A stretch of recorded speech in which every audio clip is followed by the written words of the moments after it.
Finance Minister Winston Dukaran says government has already injected a total of $7.3 billion into CL Financial. However, after almost 2 years, depositors are still awaiting payment, and government in its 2011 budget has promised further assistance. To depositors in the short-term investment and mutual funds, the government will make an initial partial payment of a maximum of $75,000.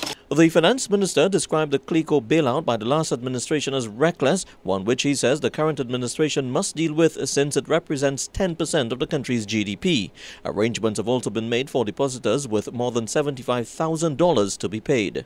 The short-term investment and mutual fund depositors whose balances exceed $75,000 will be paid through a government IOU, amortized over 20 years at zero interest. This government IOU will be structured in such a way that it could be traded on the secondary market, thereby creating a measure of immediate liquidity for the depositors.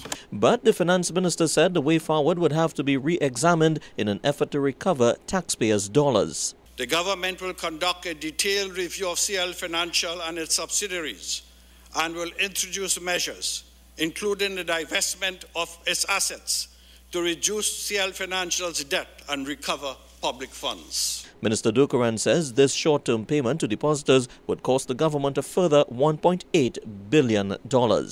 For CNC3, I'm Roshan Sakram.